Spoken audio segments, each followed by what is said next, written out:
நீதிங்கிறதுல சுப்ஹானல்லாஹ் நீ விளங்கிடலாம், நீதிதான் என்று எல்லாருக்கும் தெரியணும்.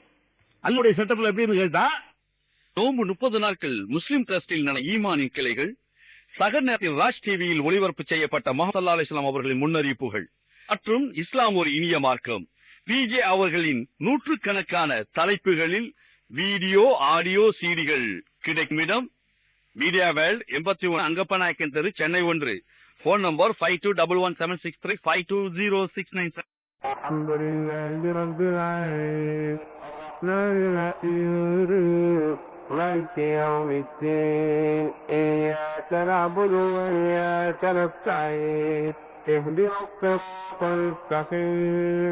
صراط الذين أنعمت عليهم غير المغضوب عليهم ولا الضالين.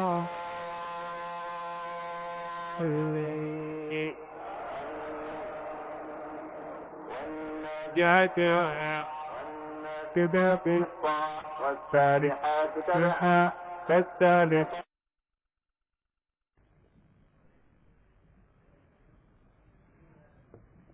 السلام عليكم ورحمة الله وبركاته. الحمد لله نحمده ونستعينه ونستغفره ونؤمن به ونتوكل عليه ونعوذ بالله من شرور أنفسنا ومن سيئات أعمالنا من يهده الله فلا مضل له ومن يضلله فلا هادي له وأشهد أن لا إله إلا الله وحده لا شريك له وأشهد أن محمدا عبده ورسوله أما بعد. கண்ணியத்திற்குரிய எல்லாம் வல்ல அல்லாஹு ஜல்ல ஷனஹு தஆலாவின் நல்லடியார்களே, அல்லாஹுடைய அருளால் இந்த புனிதமிக்க ரமலான் மாதத்தின் முதல் நாளில் நாம் எல்லாம் இங்கே பெரும் திரளாக குழுமி இருக்கிறோம்.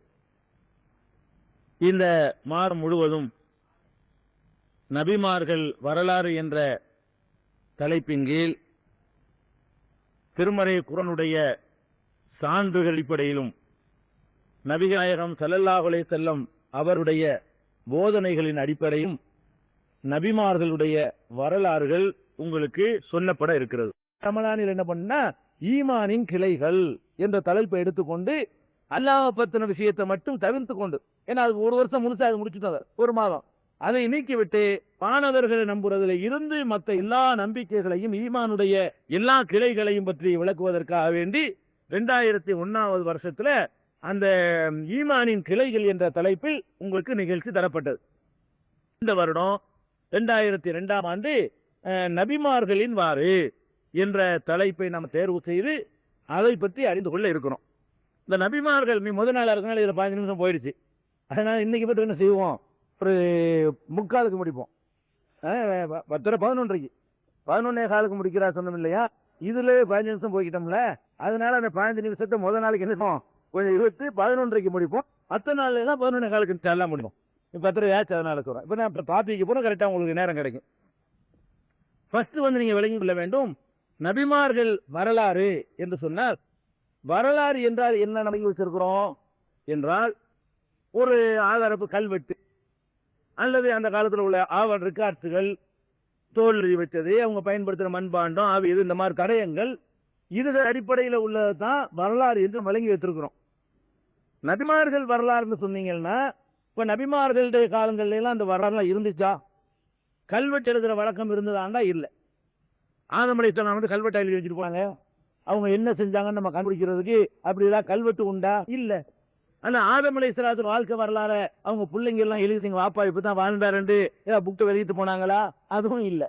வரலாறுகள் எல்லாம் எப்போ ரெக்கார்டு செய்யப்படுதுன்னு சொன்னால் ஒரு 2000 ஆண்டுகளாகத்தான், ஒரு 2000 ஆண்டுகளாக உள்ளவர்களுக்குத்தான் வரலாறு என்று எழுதி தோலிலையோ மட்டையிலையோ பட்டையிலையோ எலும்புகளையோ கல்வெட்டுகளிலையோ எழுதி வைக்கிற பழக்கம். அந்த வரலாறு எழுதுறது என்பது ஒரு 2000 ஆண்டுகளாகத்தான் வரலாறு இருக்கிறது.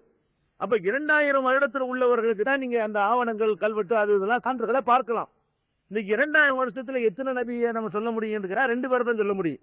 ஒன்னு நபி, இன்னொரு நபிகள் நாயகம் ஸல்லல்லாஹு. மீதி உள்ள நபிமார்கள்லாம் 2000 முன்னாடி போயிட்டாங்க. எந்த நபியத்தை நீங்க பேசுவதாக இருந்தாலும் எல்லா நபிமார்களுமே 2000 வருஷத்துக்கு முந்தி போயிட்டாங்க. அப்ப இப்படி வரலாறு சொல்ல முடியும்?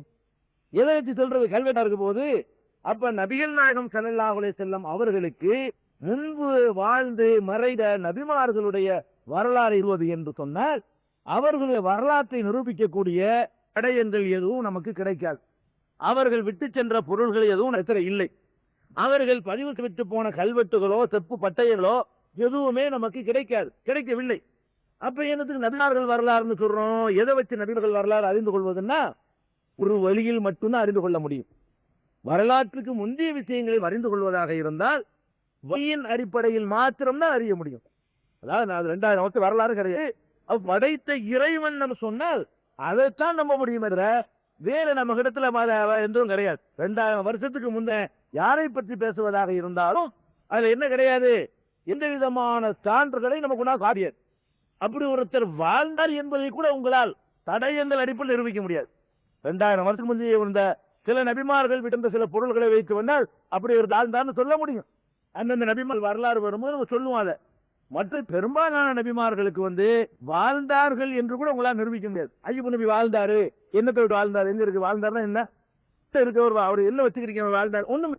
அப்ப நபிமார்கள் வரலாறு சொன்ன நீங்க என்ன வழங்கணும்னு கேட்டா, நபிமார்களை பற்றி நமக்கு தெரியாது, வரலாற்று ஆவணங்களும் இல்லை. நபிமார்களை வரலாறு என்று நாம் சொல்வதாக இருந்தால் அதை அல்லாஹ் சொன்னால் மாத்திரம் நான் நம்பணும். இல்லை என்று சொன்ன அல்லாஹ்வுடைய ரசூல் சொன்னால் மாத்திரம் தான் நம்பணும். வேற யாராவது என்னத்தாவது நபிமார்கள் வரலாறுன்னு சொன்னாங்கன்னா கண்டிப்பா அது கற்பனையாத்தான் இருக்கும். இப்போ நானே ஆதம் அலைஹிஸ்ஸலாம் வரலாறு என்ன தேனோட்டு அடிச்சுட்டு போகலாம், ஏன் கேட்க போறது இல்லை அப்படின்னு வேற ஆயிருமா? வரலாறு ஆகாது. அப்ப நம்ம என்ன பண்றோம்னு கேட்டா, நபிமார்கள் வரலாறு என்று சொன்ன உடனே நான் சொன்னாலும் சரி வேற யாரு சொன்னாலும் சரி நீ என்ன கேட்கணும், இந்த குர்ஆன் வசனத்திலிருந்து இதை நீங்கள் எடுத்து கேட்கணும். நபிமார்கள் வரலாறு என்று யாராவது உங்கள்கிட்ட சொன்னாங்கன்னு சொன்னா, ஏதாவது ஒரு சம்பவத்தை சொன்னாங்கன்னா இந்த சம்பவம் குர்ஆனில் எந்த வசனத்தில் எந்த அத்தியாயத்தில் கூறப்பட்டிருக்கிறது அப்பதான் நீங்க நம்பணும். இல்லைன்னா நபிகள் நாயகம் ஸல்லல்லாஹு அலைஹி வஸல்லம் அவர்கள் இந்த சம்பவத்தை சொன்னதாக என் நூலில் பதிவு செய்யப்பட்டிருக்கிறது கேட்கணும். நீங்க ரெண்டுமே இல்ல, அப்ப போய் அதாவது வரலாறுன்னு ஒண்ணு நம்மள்ட்ட சொல்றாரு ஒருத்தர், அது குர்ஆன்லயும் இல்ல, நபிகள் நாயகம் ஸல்லல்லாஹு அலைஹி வஸல்லம் சொல்ல, அப்ப என்ன அதுக்கு அர்த்தம்? பொய். வேற எப்படி உனக்கு தெரியும்? எலக்ட் பாய் கூட நடந்துச்சுன்னு கண்டுபிடிச்சிங்க என்று கேள்வி வந்துடும்.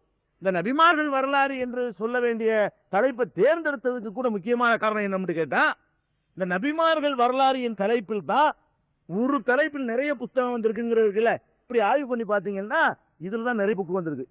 இதனால பெரிய புக்கை போகும், நல்ல விலைக்கு போகும், ஒரு வருஷம் இருக்கு, எந்த ரேட்டுக்கு போக போகுது, இப்படி நல்ல வால்யூமா எழுதுறாதான் நல்ல காசுக்கு போகும். அதுக்காக வேண்டி பார்த்தீங்கன்னா நபிமார்கள் வரலாறுங்கிற பேர்ல தாதுல் மீது அன்சன்ஸ்ல இருந்து அவர் ஒன்று போட்டிருக்காரு நபிமார்கள் வரலாறு. எம்ஆர் மக்ரஹீம் அவர் ஒரு பக்கம் தெரியும் பாப்பா, அவர் என்ன யூனிவர்சல், அவர் என்னன்னா 2 வால்யூம் 3 வருஷம் போட்டிருக்கிறாரு, பயங்கரமான பெருக்கா. அதுக்கப்புறம் திருச்சியில இருந்து குலாம் ரசூல்னு ஒரு ஆளு, அவரு ஒரு நபிமார்கள் வரலாறு போட்டிருக்கிறாரு. அதுக்கப்புறம் அப்துல் கப்பார்னு சொல்லி ஒரு ஆள், அவர் நபிமார்கள் வரலாறு நல்லா பெருசா போட்டிருக்கிறாரு.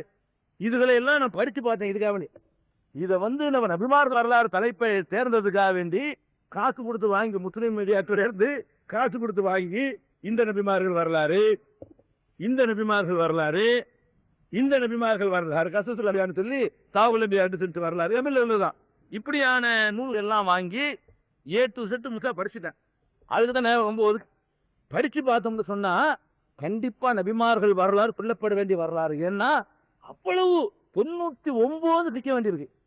இந்த நபிமார்கள் வரலாறு எழுதி வச்சிருக்கிறாங்களே, இதுல ஒரு 25 தேர்வு ஒரு 70 கழிக்கிற மாதிரி மனசாரி போயிடும். 99 கழிச்சுட்டு 1% தான் உண்மை இருக்கு. அந்த 1% என்ன தெரியுமா? பேர் மட்டும்தான். ஆதமும் மூடா அது மட்டும் நெசம் என்றவுக்கு புழுகிறதுக்கு ஒரு ஆள் இல்லை. குர்ஆனுக்கு எதிராக எதிராக வேற அது ஆதாரம் இல்லாமல் புழுகுவதை ஓரளவுக்கு மன்னிக்கலாம். இவங்க எப்படி புழுகி இருக்கிறாங்கன்னு கேட்டா, குர்ஆன் ஒண்ணு சொல்லுது அதுக்கு அர்த்தமா புழுகிறாங்க, எதிராக குர்ஆனுக்கு எதிராக புழுகி இருக்கிறார்கள். நபிகள் நாயகத்தினுடைய அறிவுரைகளுக்கு போதனைகளுக்கு எதிராக புழுகிற காட்சியை பார்க்கிறோம். இப்போதான் நான் சொல்றேன், நபிமார்கள் வரலாறுன்னு சொன்னோம் இப்படி ஆரம்பிப்பான்னு கேட்டா நபிமார்கள் ஆரம்பிக்க மாட்டாங்க.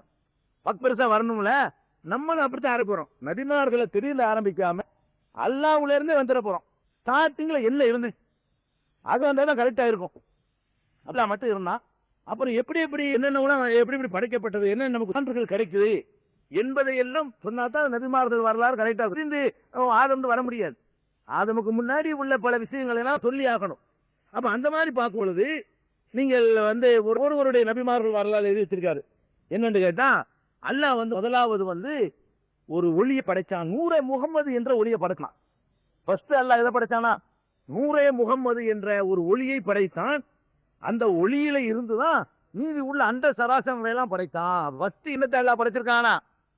நூர் முகமது ரசூலுல்லாஹ்வுடைய நூறுன்னு ஒன்று இருக்கான். ரசூல் ஸல்லல்லாஹு அலைஹி வஸல்லம் புகழ்றோங்கிற பேர்ல ரசூலுல்லாஹ்வுடைய ஒளியைத்தான் அல்லாஹ் மட்டும் இருந்தான்ல, இருந்த அல்லாஹ் முதல்ல எதை படைச்சான்னு சொன்னா நூறுங்கிற ஒரு ஒளியை படைச்சான்.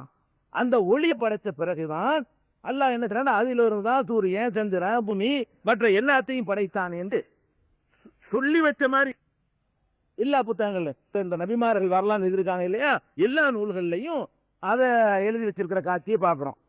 அதுக்கடுத்து என்ன பண்ணியிருக்காங்கன்னா, அந்த ரெண்டாவதா அல்லாஹ் வந்து படைச்சது ஆத்மாவை படைத்தானா. உங்களா கண்டுபிடிச்சு பாருங்க, அல்லாஹ் எதை படைத்தான்னு சொல்றதா அதுக்கு உரிய குர்ஆன் வசனம் எது? குர்ஆன்ல எந்த இடத்துலயா நான் ஃபர்ஸ்ட் படைத்தது நூரே முகம்மது இருக்குதா? இல்ல. நபிகள் நாயகம் ஸல்லல்லாஹு அலைஹி வஸல்லம் அவர்கள் என்னுடைய ஒளியைத்தான் அல்லாஹ் முதல் படைத்தான் என்று சொன்னார்களா? அப்படின்னு சொல்லல. அல்லாஹ்வும் சொல்லல. அல்லாஹ்வுடைய ரசூலும் சொல்லாமல் இருக்கிறார்கள்னா முதல்ல அல்லாஹ் வந்து நூரே முகம்மதை படைச்சான். இதான் வந்து இந்த ஒரு நபிகள் இந்த நபிமார்கள் வரலாறுங்கிற புத்தகத்தில் நபிமார்களின் தருதைங்கிற புத்துல எழுதப்பட்ட செய்தி நான் சொல்லிட்டு வர்றது. ரெண்டாவது அல்லாஹ் வந்து ஆத்மா படைச்சானாம். அதாவது ஒளியை படைச்ச உடனே ஆத்மா இருக்குல்ல, ஒவ்வொருத்தருடைய ஆத்மா உயிர்கள், அந்த ஆத்மாக்களை அல்லாஹ் படைச்சான் அப்படின்னு எழுதி வச்சாங்க.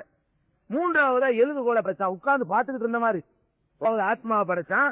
மூணாவது எழுதுகோலை படைச்சான். நாலாவது அறிவு படைச்சான். இந்த நபிமார்கள் தருவதில் வந்து படைச்சிட்டானோ. மட்டும் இல்லை, இந்த கித்தாக்களை கேளுங்களேன். ஆதமுக்கு முந்தி உள்ள கப்தாக்களை கொஞ்சம் சொல்றேன் உங்களுக்கு புரிஞ்சுக்கிறதுக்காக வேண்டி. இந்த நூரே முகமது அல்லாஹ் படைச்சான்ல, அது படைச்சி எவ்வளவு நாளைக்கு பிறகு எல்லாம் படைச்சான்னு தெரியுமா? அதுக்கும் வந்து ரெக்கார்டு வச்சிருக்காரு அவர். நூரே முகமதியாகிற ஒளியை படைத்து 9 லட்சம் வருஷம் 9 லட்சம் வருஷம் கடந்த பிறகுதான் மற்றதெல்லாம் படைச்சான். அல்லாஹ் 10 வந்து ரசூலுல்லாஹ்வுடைய ஒளிக்கு வச்சுட்டானா. அது எவ்வளவு நாளைக்கு வச்சுட்டான்னு கேட்டா 9 லட்சம் வருஷம் அப்படி வச்சுட்டானா. அது 9 லட்சம் வருஷம் அல்லாஹ் தஸ்பீஹ் பண்ணிட்டு இருக்கான். அந்த நூறு இந்த ஒளி உட்கார்ந்துக்கிட்டு அல்லாஹ் வந்து 9 லட்சம் வருஷம் தஸ்பீஹ் பண்ணிட்டு இருந்துச்சான்.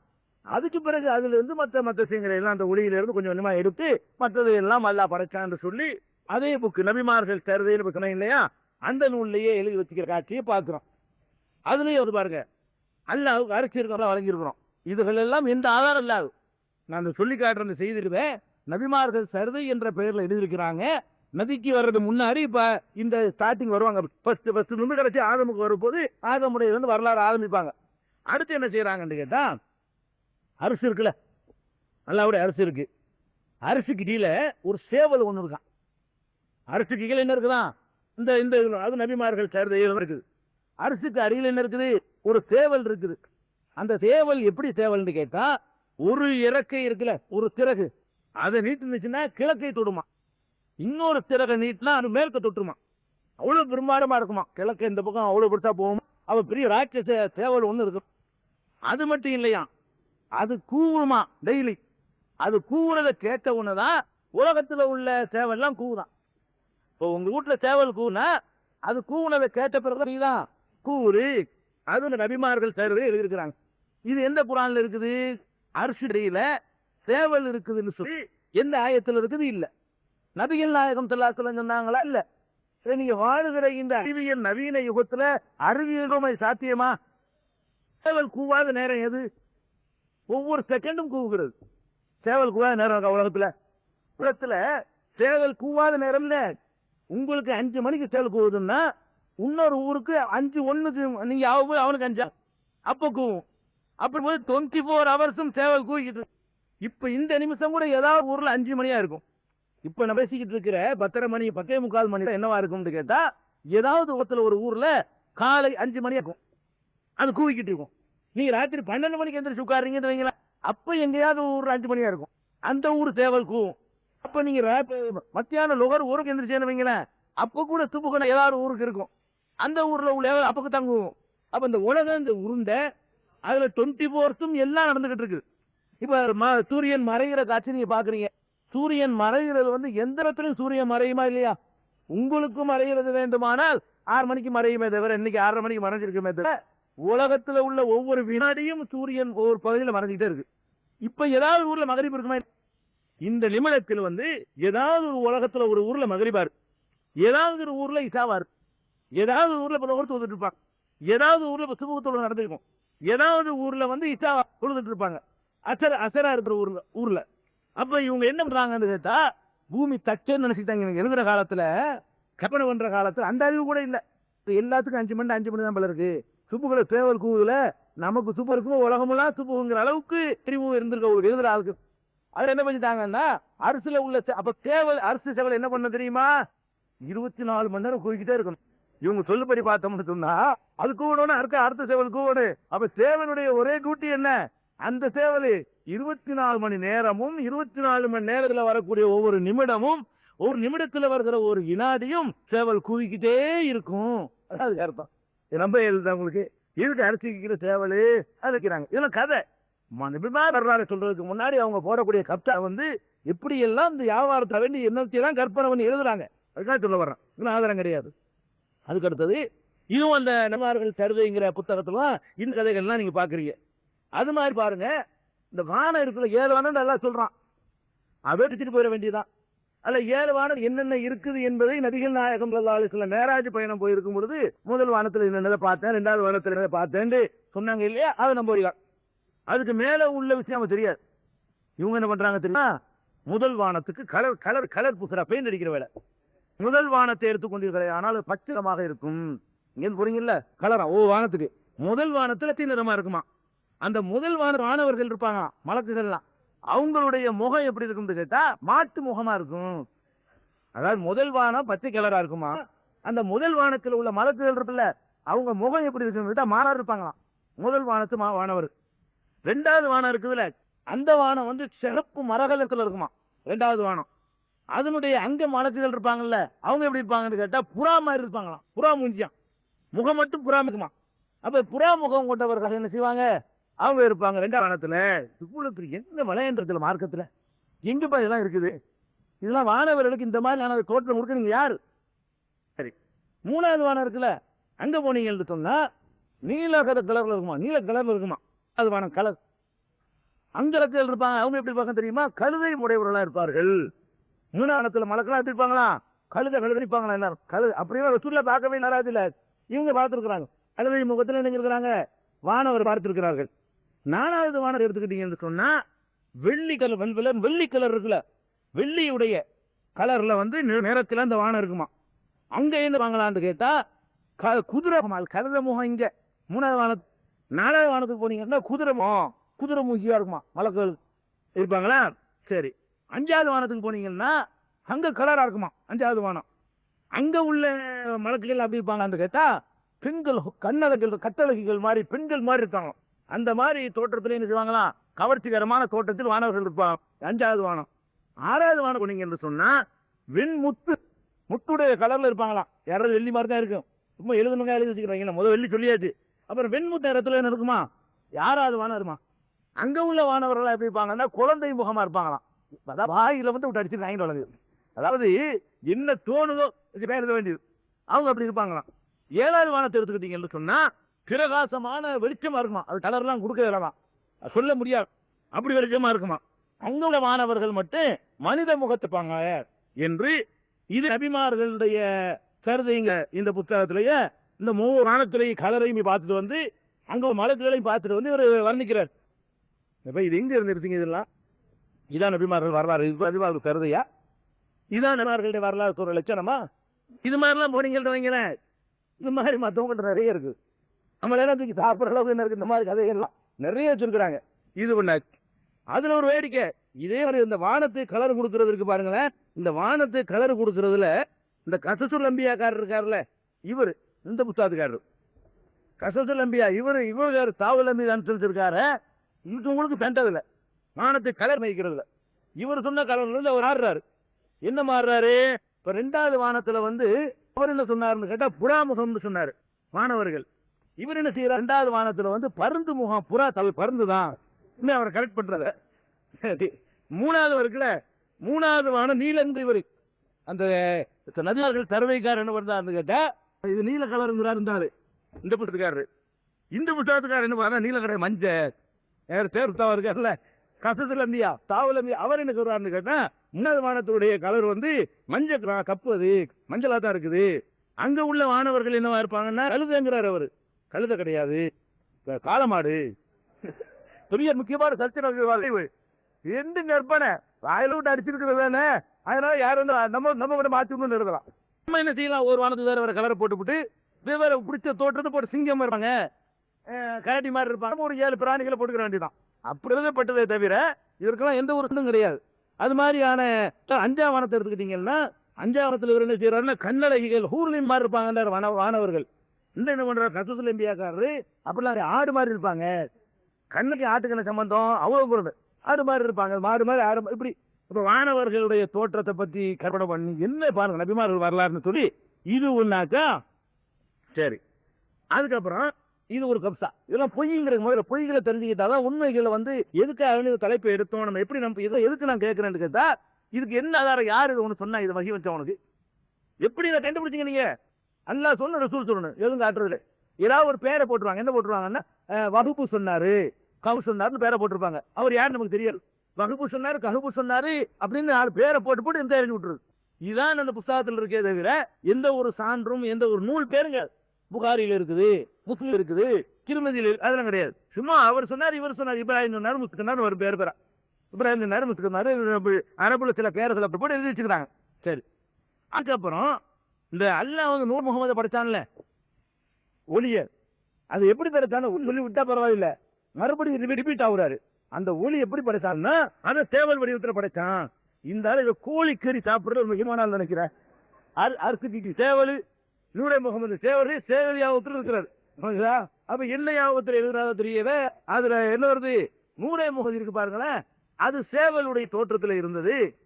அந்த ஒவ்வொரு சேவலுடைய இறகு இருக்கிற இறகு சிறகுல உள்ள ஒவ்வொரு இலிருந்தும் ஒவ்வொரு துளி உழுவுமா, அப்படி சுழும்புனவுன அந்த துளியிலிருந்து தான் நபிமார்கள் படைக்கப்பட்டார்கள். ரசூலுல்லாஹ் வந்து அல்லாஹ் தேடாக்கி அந்த அல்லாஹ் வந்து ரசூலுல்லாஹ் உள்பட ஆதம் உள்பட எல்லாரும் என்ன படைச்சான் தான் அல்லாஹ் வழிதான் மண்ணுன்னு தான் எல்லாரையும். இவங்க என்ன பண்றாங்கன்னா ரசூலுல்லாஹ் நூற முகமது படைச்சி அந்த நூற முகமதை தேடாக்கி அந்த தேவனுடைய இறக்கையில இருந்து ஒவ்வொரு இறக்கையிலும் நிறைய சிறகும்ல ஒவ்வொரு சிறகிலிருந்தும் துளி சிந்துமா. அந்த ஒவ்வொரு துளியா எடுத்து ஒரு ஆதமும் ஒரு துளி மூசா ஒரு ஈசாத என்ன அல்ல ஒவ்வொரு துளியிலிருந்து ஒவ்வொருத்தரையும் படைச்சான் அப்படி என்று சொல்லிட்டு இவர் வந்து எழுதி வச்சிருக்கிறார். யாரு நபிமார்கள் தருதைங்கிற எழுதி வச்சுக்கிறார். அதுக்கப்புறம் இன்னும் கேளுங்க, இதான் படைச்சாச்சா முதல்ல எப்படி படைச்சதுங்கிற பாசிட்டிவா சொல்ற விஷயம் நான் கடைசியாச்சேன். இப்படி எல்லாம் கதைகள் கட்டி இருக்கிறாரு முதல் கவனத்தில் வச்சுக்கிறேன். எது முதலில் படைக்கப்பட்டது என்பதை நம்ம சான்றோட சொல்லுவோம். அப்பதான் பொய்ங்கிற உங்களுக்கு வழங்கி போயிடும். முதல்ல இடத்தை படைத்தான், 2வது இடத்தை படைத்தான், ஆதரத்தோட எதை பத்தி அறிவிப்பு இல்லை விட்டுரும். அதை பத்தி தேவையில்லை. முதல் படி சரியா போயிடுது, எப்போ படி சரியா நமக்கு என்னென்ன சூரியனுக்குன்னா இந்த படைச்சா நமக்கு தெரியாது என்ன. அதனால சூரியனை எல்லாம் படைச்சாங்கிறது ஒன்று அதில் விட்டு போயிட வேண்டியதான். சொன்னா சொல்ல வேண்டியது, எல்லாம் ஒரு சொல்ல விட்டுற வேண்டியது. இதுதான் நம்முடைய வேலையா இருக்கணும்.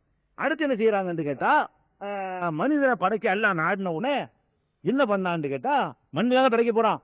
மண்ணை எடுத்து ஒரு சொல்லி மலக்கு உத்தரவு போட்டானா. யாருக்கு உத்தரவு போடுறான்? ஜிப்ரீல கூப்பிட்டானா. ஓய் ஜிப்ரீல ஓ மண் எடுத்துட்டு வா, பூமியில போய் நெஞ்சுட்டு வா, கொஞ்சம் மண் எடுத்துட்டு சொன்னானா. அதை போனாராம்.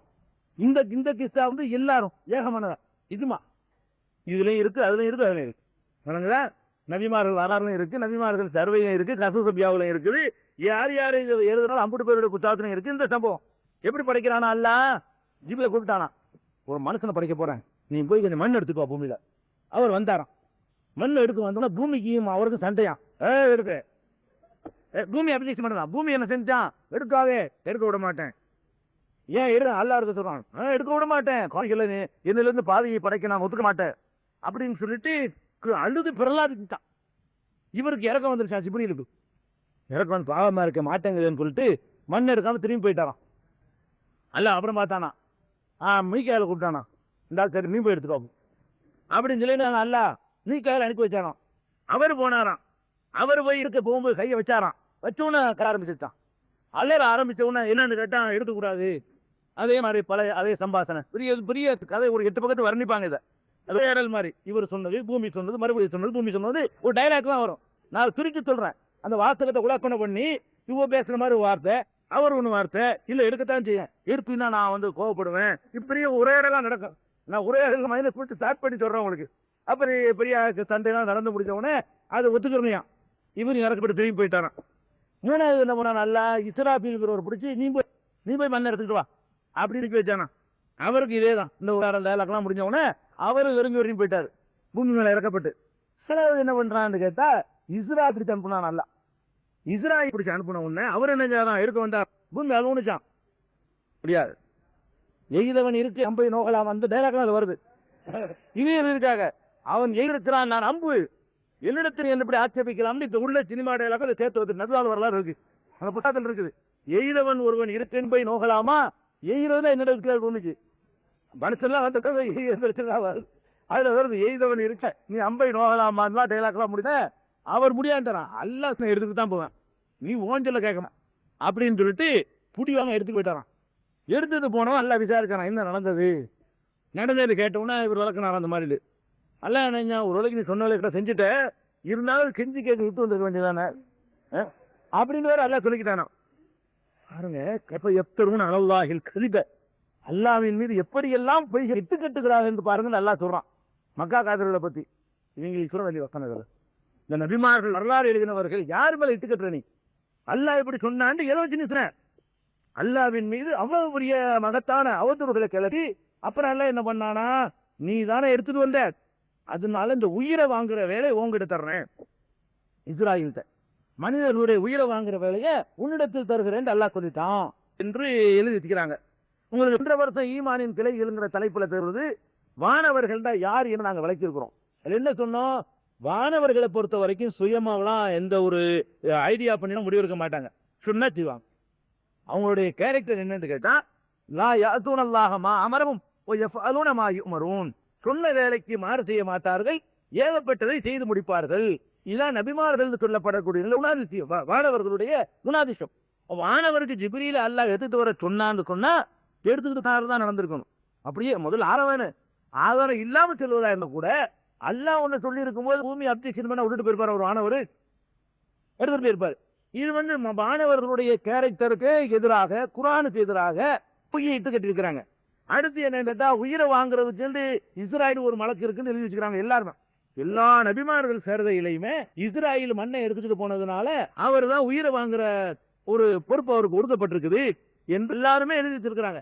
ஆனா இடல் ஒரு ஆள் இருக்கிறாரா, அடுத்துல எங்கேயாவது இஸ்ராயல் மலக்கு இருக்காருன்னு இருக்கா, ஒரு ஆள் இருக்காருன்னு இருக்கா, கிடையாது. மலை ஜிப்ரீல்ங்கிற வானவர் இருக்கான்னு குரான்ல இருக்குது. மீகாயில் வானவர் இருப்பதாக குரான்ல இருக்குது. மாலிக் என்ற பெயர்ல வானவர் இருப்பதாக குரான்ல இருக்குது. இஸ்ராபீல் என்று வானவர் இருப்பதாக ஹதீஸில் இருக்குது. இஸ்ராயீல் என்று ஒரு வானவர் இருப்பதாக குரானிலும் இல்லை, ஹதீஸிலும் இல்லை, பலவீனமான ஹதீஸிலும் இல்லை, இட்டுக்கட்டப்பட்ட ஹதீஸிலும் இல்லை, பொய்யது. உயிரை வாங்குறதுக்குன்னு இஸ்ராயல் ஒரு ஆள்லாம் கிடையாது. வேற எப்படி இருக்குது குரான்ல, ஒவ்வொரு மனிதனுடைய உயிரை வாங்குவதற்கு ஒவ்வொரு வானவர் இருக்கிறார். என் உயிரை வாங்க எனக்குன்னு ஒரு ஆளை நியமிச்சு வச்சுட்டான். ஏன் டைம் வந்து எடுத்துட்டு போயிரு, அந்த ஒரு டியூட்டி தான் அவருக்கு, என்னோட இருப்பார். எனக்குன்னு அந்த ப்ரோக்ராம் டைம் முடிஞ்சோ தீட்டர்.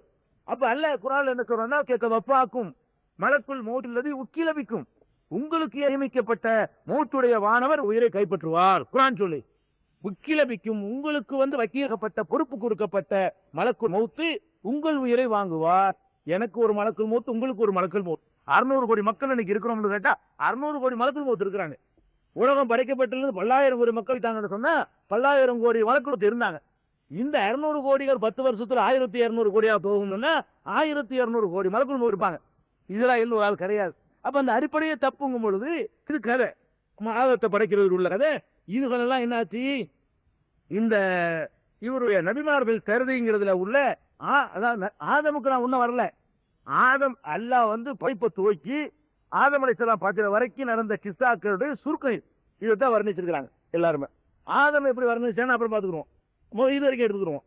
அதுக்கடுத்து என்ன செய்யறாருன்னா, இந்த கசசுல் அம்பியாவில் என்ன செய்யறாங்கன்னு கேட்டா, அதாவது வானம் பூமி அளவுக்கு அல்லாஹ் வந்து பெரிய முத்து இருக்கு, முத்து படைச்சானா பத்து. அவர் சொல்றாரு கசசுல் அம்பியாக்கார், இந்த வானம் பூமியை விட பெரிய முதல்ல எப்படி உலகம் படைக்கப்பட்டுச்சான்னு கேட்டா, ஒரு முத்து அல்லாஹ் படைச்சானா. முத்துன்னு சொன்னாலேயே அது வந்து அதுக்கு வந்து கடல் இருக்கணும். முத்துன்னு எப்போ சொல்லிட்டோமோ அதுக்கு வந்து சிப்பி இருக்கணும். சிப்பின்னு எப்போ சொல்லிட்டோமோ அதுக்கு வந்து கடல் இருக்கணும். கடல்னு எப்போ சொல்லிட்டோமோ அதுக்கு ஒரு மலைத்துளி உழுகணும் சிப்பியில, அப்பதான் முத்து ஆகும். முத்து போய் தனியாக உட்காந்து படைச்சாங்கிறாரு இவர். கொச்சையெல்லாம் என்னங்கன்னா அது ஒரு முத்தை படைச்சானா. முத்து எவ்வளவு பெருசான்னு கேட்டா இந்த வானத்தை உள்ளக்க வச்சிடலாமா, இந்த பூமியும் தக்க போட்டுருக்காமா. அவ்வளவு பிரம்மாண்டமான ஒரு முத்து தூக்கி படைச்சானா ஃபர்ஸ்ட். அல்லாஹ் எப்படி படைச்சிருக்காங்க தெளிவா சொல்றான். சின்ன பிள்ளைக்கு விளங்குற மாதிரி தான் நம்பி சொல்றேன். இவர் சொல்ற கிட்டா அந்த முத்து எப்படி இருக்கும்னு கேட்டா 70,000 நாக்கு இருக்குமா முத்துக்கு. கிட்டா இல்ல படைச்சானா அந்த முத்துக்கு எத்தனை நாக்கு இருக்குமா? ஒரு நாக்கு 2 நாக்கு இல்லையா, 70,000 நாக்கும் அல்லாஹ் தஸ்பீஹ் செஞ்சுட்டு இருக்குமா. இப்படி ஒரு நாக்கு முத்துல 70,000 நாக்கு இருக்குமா. அந்த 70,000 நாள் என்ன செய்யும்னு கேட்டா 70,000 பாஷையிலர் அது வந்து தப்பி செய்யுமா. தமிழ்ல ஒண்ணு தப்பி செய்யும், மலையாளத்துல ஒண்ணு, அரபுல ஒண்ணு, திங்களத்துல ஒண்ணு, தெலுங்குல ஒண்ணு. உலகத்துல 70,000 பாஷை இன்னைக்கு வரைக்கும் கிடையாது. உலகத்துல 20,000 பேர் இருக்காங்க. உலகத்துல 1000 பாஷை கிடையாது இன்னைக்கு வரைக்கும். எடுத்து பாத்தீங்கன்னா உலகம் தோன்றிய காலம் இன்னைக்கு வரைக்கும் 70,000 பாஷையா உலகத்துல. பாஷை நடத்திட்டு இருக்கிற 600 கோடி பேர் ஹிந்தி பேசுறவன் மட்டும்தான் கிட்டத்தட்ட 70-80 கோடி பேர் இருக்கிறான். 80 கோடி பேர் ஒரு பாஷை தான் வருது. சைனாக்காரன் இருக்கான், 120 கோடி இருக்கான், ஒரு பாஷை தான் பேசுறான், தேர்வு தான் பேசுறான். அப்படி எடுத்து பார்த்தீங்கன்னா இந்த கோம் பாஷைலாம் கணக்கு சேர்த்தா கூட 1000 வராது. இவன் என்ன பண்றாருன்னா இல்லாத பாஷையில தான் தஸ்பீஹ் ஆகுது. 70,000 நாக்கு இருக்குமா முத்துக்கு, அது 70,000 பாஷையில தஸ்பீஹ் பண்ணுமா. அது மட்டும் இல்ல, நாக்கு மட்டும் பேச கண்ணு வேணும்ல, அதுக்கு கண்ணு இருக்குமா. அதுக்கு ஒரு 70,000 கண், 70,000 நாக்கு இருக்குமா, 70,000 கண்ணு இருக்குமா. கண்ணை எப்படி கண்ணுங்கிறீங்க? ஒரு கண்ணுக்குள்ள இந்த பூமி வானத்தையெல்லாம் போட்ட முடியும் சொன்னா, ஒரு கடல்ல தூக்கி ஒரு சின்ன ஒரு பொருளை பந்தத்துக்கு போட்டா எவ்வளோ இருக்குமோ அவ்வளவு பெருசா கண்ணு மட்டுமே அவ்வளவு பெருசா இருக்குமா. அப்புறம் என்ன ஆனா அல்ல அப்படின்ட்டானா, ஏய் முத்தே ஆண்டு கூப்பிட்டானா. கூப்பிட்டோன்னு அப்படி உருகி போய் தண்ணீர் ஆயிருக்கான். ஃபர்ஸ்ட் தண்ணி படைச்சான்ல இவர் கசுதரம்பியாக்காரர். அவர் நம்ம நல்வாழ்வு தருதைய இவர் கசுதரக்காரர் என்ன பண்றாருன்னு கேட்டா, அல்ல என்ன படைச்சானா அந்த முத்தை வந்து அல்லா கூப்பிட்ட உடனே அது நட்டுங்கி போய் நினைச்சான், உருகி அப்படியே முத்து தண்ணியா மாச்சான். ஃபர்ஸ்ட் தண்ணி உண்டானது இவருடைய கிஸ்ஸா. அதுக்கப்புறம் வந்து அரிசி இருக்குல்ல, அவர் அதுக்கு கீழே தேவலை சொன்னார்ல, இவருக்கு கோட்டியா சொல்றாரு. அறுத்து வந்து எதுக்குன்னு கேட்டா அதுக்கு கீழே ஒரு பாம்பு இருக்குது. பாம்புல அது சுமந்துக்கிட்டு இருக்குது. கசுதலந்தியா எழுதிக்கிறாரு. அரிசிக்கு கீழே என்ன இருக்குது? ஒரு பெரிய பாம்பு இருக்குது. அந்த பாம்பு என்ன தெரியுமா? தலை இருக்குது. தலை வந்து வெண்முத்தினால படைக்கப்பட்ட. அப்ப அதுக்கு முந்தைய வெண்முத்து இருக்குன்னு விளங்குது. வெண்முத்துனால தலையை படைக்கிறதா இருந்தா அதுக்கு முன்னாடி வெண்முத்துன்னு ஒண்ணு இருந்திருக்கு உலகத்துல. சரி, தலை வந்து வெண்முத்தால் படைக்கப்பட்டுச்சான். கண்ணம் இருக்குல்ல, பாம்புக்கு கண்ணம். இந்த கண்ணை எதுல படைக்கப்பட்டுச்சுன்னா தங்கத்துல படைக்கப்பட்டுச்சான். தலையில கண்ணம்லாம் சேர்ந்துரும். இவரை சும்மா உலர்ந்து உலர்தானே, தலை வந்து வெண்முத்தா இருந்துச்சா. அப்புறம் கண்ணை வந்து என்ன செஞ்சான் பாருங்க, தலைன்னு சொல்லிவிட்டு ஒவ்வொரு பாட்டா பிரிச்சு போடுறோம். தலைக்கு ஒண்ணுமே அப்படியே மிச்சம் இல்லை கரைச்சல. எது முத்தால படைக்க முடிச்சு சொல்லவே இல்லை. பாட்டா பிரிக்கிற பாருங்க. தலை வந்து வெண்முத்துல படைச்சிட்டானா, கண்ணம் வந்து தங்கத்துல படைச்சிட்டான். பாம்புடைய கண்ணத்தை, பாம்புடைய கண்கள் இருக்குல்ல அதை வந்து மாணிக்கத்துல படைச்சான். அதுக்கு முந்தைய இதெல்லாம் இருந்திருக்குன்னு இருக்குதா. முதல்ல படைச்சுன்னு சொல்ற மாதிரி அரசுக்கு முந்தைய இந்த மெட்டீரியல்லாம் உலகத்துல இருந்திருக்கு. அதுல இருந்து படைச்சுட்டான். அதுக்கப்புறம் என்னன்னு கேட்டா, பாம்பு ஒன்னா நீங்க பாம்பு நினைச்சுக்கிற கூடாது. அந்த பாம்புக்கு 40,000 திறகு இருக்குதான். பாம்புக்கு ரெக்க இருக்குதுங்க. எத்தனை ரெக்க? 40,000 ரெக்கையை விரிச்சுக்கிட்டு அது அரிச அல்லாவுடைய சிம்மாசனம் அரிசை தூக்கி தலையில சுமர்த்தி அந்த பாம்பு இருக்குது. அந்த பாம்பு மேராஜில ரசூலுல்லாஹி தலாஞ்சு எழுதுறாங்க. இந்த கித்தாவை வைக்கிறாங்க. எந்த குரான்ல இருக்குது? இது எந்த ஹதீஸ்ல இருக்குது? எந்த ஆதாரத்தில் இவர் எழுதினாரு? வகுப்பு சொன்னார்னு இருக்கும். பாத்தீங்கன்னா பகரம் இருக்காது. இதுதான் இந்த கித்தாவாயிடுச்சு. அதுக்கப்புறம் என்ன கேட்டா, இந்த உங்களுக்கு புரிஞ்சுக்கிறதா சொல்றேன். பூமியுடைய வகைகள்னு சொல்லும் போது சிலது உங்களுக்கு எந்த அளவுக்கு நம்மளை கிறுக்கன் ஆக்கிறாங்க தெரிஞ்சுக்கணும் இல்லையா. அதுக்காக பூமியுடைய வகைகள்னு சொல்லி பூமி எத்தனை வகை இருக்கு, அந்த மாதிரி வகையெல்லாம் இன்னைக்கு உள்ள வரைக்கும் குறைஞ்சு பார்த்துட்டு வந்துட்டாங்க. இப்படி ஒரு வகை உலகத்துல கிடையாது. என்ன செய்யறாருன்னு கேட்டா, பூமியுடைய வகைகள்னு சொல்லி பெரிய ஒரு அதை படித்துக்காதான் இருக்கும். அப்பதான் அதுக்காக எடுத்து வச்சிருந்தார். பூமியுடைய வகை இருக்கு பாருங்கன்னா, வகுப்பு ரெடியெல்லாம் சொல்லுறான். யாரு அதெல்லாம் கேட்கக்கூடாது. வகுப்பு ரெடியெல்லாம் சொல்லுகிறார். சரியாச்சா? அவர் சொல்றாரு. என்ன சொல்றாருன்னு கேட்டா, அதாவது பூமியானது 7 இருக்கும். அந்த காலத்து தமிழ் பூமி எத்தனையா இருக்குமா? 7 இருக்கும். இதை வந்து படிக்கிறேன். அதுல எத்தனை பூமியாவது ரங்கர் என்கிற பெயருடையதா இருக்கும். அதன் கீழே மலக்கு காற்று உண்டா இருக்குது. அந்த பூமி கீழே அந்த காற்று 70,000 மூக்கணாங்கயிறை கொண்டு கட்டப்பட்டது. மூக்கணாங்கயிறு அடங்கலிலும் 70,000 மலக்குகள் இருக்கிறார்கள். அந்த காற்றை கொண்டு அல்லாஹு தஆலா ஆதுடைய போல அலாக்காக்கி விட்டான். அந்த பூமியில் குடியிருக்கிற கவுமுகளுக்கு அல் பர்சம் என்று சொல்லப்படும். அவர்கள் பாவம் செய்தால் வேதனை செய்யப்படுவார்கள், நன்மை செய்தால் சவாபு கொடுக்கப்படுவார்கள். இது முதல் பூமியா. ஒரு பூமி இருக்கா, அந்த ஒரு மக்கள் வாழ்றாங்க. ஒரு மனிதன் செய்துக்கிறோம். இவன் 7 பூமியை ஆக்கி 7 பூமியில 7 விதமான மனிதர், இந்த பூமி இல்லையா, இது மாதிரி வேற எங்கேயும் 7 பூமி இருக்கலாம். அங்கெல்லாம் மக்கள் வாழ்றாங்க. எல்லாம் தேக்கைக்குள்ள விட்டு பிடிச்சிட்டு அம்புட்டையுமே. செவ்வாயே வாழ முடியாதுங்கிறான், சந்திரன்ல வாழ முடியாதா. இவங்க போய் பார்த்துட்டு வந்து ஒரு வகையான மறுபடிய கேரக்டர் குணமெல்லாம் சொல்றாங்க பாருங்க. 2வது பூமிக்கு வந்து குல்வா என்று பெயர். அதில் நரகத்துடையவர்களுக்கு அதாபுடைய உண்டாயிருக்கின்றன. அதில் குடியிருப்பவர்கள் லன்னு என்று சொல்லப்படுவர். அவர்களுடைய ஜீவனம், அவர்களுடைய சயும், அவர்களுடைய குடிப்பு, அவர்களுடைய ரத்தமாகும். அவங்க இறச்சியும் கழிச்சு திம்பாங்களாம். அப்படி ஒரு மக்கள் இருக்காங்களாம். அவங்களுடைய உணவு என்னன்னு கேட்டா அவங்களுடைய இறச்சி தான் அவங்களுக்கு குணம். குடிக்கிறதுக்கு என்ன குடிப்பான், அவன் ரத்தத்தை குடிச்சிக்கிடுவான். இப்படி ஒரு மக்கள் வாழ்ந்துகிட்டு இருக்கிறாங்க. பேர் கசுத்துல் அம்பியா. இதுக்கு மார்க்க புத்தகம் இது பேரு. இது வந்து வெட்டலாச்சாரியார் வரல இதுக்கு. இந்த மார்க்க புத்தகத்துக்கு வந்து அந்த கதை பரவாயில்லைங்க. இது வந்து இந்த புத்தகத்தை இருக்கிறீங்களா எடுங்க. இது 2வது பூமி. அதுக்கப்புறம் 3வது பூமி இருக்குல்ல, அருப்பாண்டு பெயரான். அதுல கருத்த குப்பையறு கிழதை போல நட்டுவாக்காலாம் இருக்குமா. அதுல அவைகளுக்கு வல்லயத்தை போல வாள்கள் உண்டாயிருக்கின்றன. அவைகளில் ஒவ்வொரு வாளுக்கு 68 கொடுக்குகள் உண்டாயிருக்கின்றன. அவைகளில் ஒவ்வொரு கொடுக்கிலும் நஞ்சில் நின்றும் 360 ஜாடி உண்டாயிருக்கின்றன. அவைகளில் ஒரு ஜாடியை பூமியுடையவர்கள் மேலே ஊற்றினால் அவர்கள் அடங்கலும் மூத்தாவார்கள். அதிலே ஒரு மக்கள் குடியிருக்கிறாங்களாம். அவங்க சமதான்னு சொல்லுவாங்களாம் அவங்கள. அவர்களது உணவும் குடிப்புமாவது கொழுப்பும் மழை தண்ணீருமாக இருக்கும். 7 இந்த மாதிரி 7 பூமி இருக்குன்னு சொல்லி அங்க இங்க எல்லாம் ஒரு விதமான மக்கள் இருக்காங்கன்னு எழுதிக்கிறான். அல்லாஹ் மனுஷனை தான் படைச்சாங்கிறான், மனங்களை கிச்சு படைச்சேன்னு சொல்றான். இந்த மாதிரியான இந்த மாதிரி ஒரு இனத்தை படைத்ததா அல்லாஹ்வுடன் சொல்லவே. இப்படி 4வது பூமியில ஒரு மக்கள் வாழ்றாங்க. அது ஒரு டைப்பு. 2 பூமியில ஒரு டைப்பு படிச்சு பார்த்தா உங்களுக்கு தெரியும். 4வது பூமியில ஒரு டைப்பு, 7வது ஒரு டைப்புன்னு சொல்லி இப்படி ஒவ்வொரு பூமிக்கு ஒரு வானத்துக்கு ஒன்று எழுதி வச்சுட்டாங்க. ஆனா சோகமா இருக்கிற மாதிரி படிச்சா சிரிக்கலாம். அதுக்குன்னா உதவுமே தவிர இறையற்றத்தை கோபம் வருது. இப்படிலாம் அல்லா மத்துக்கிட்டு இருக்கிறாங்க, மார்க்கெட்டின் பேரில் இப்படி எல்லாம் புரிஞ்சுக்கிறாங்களே கோபம் வருது ஒரு பக்கத்தில். இது ஒரு வகையாச்சா. அப்புறம் வந்து இன்னும் தமாசக்க இந்த பூமி இருக்குல்ல, இந்த பூமியுடைய செட்டப் எப்படின்னு வர்ணிக்கிறாரு. இதான் ரொம்ப பெரிய வேடிக்கை. இந்த பூமிக்கு கீழே என்ன இருக்குன்னு கேட்டா ஒரு மலக்கு இருக்கிறாரா.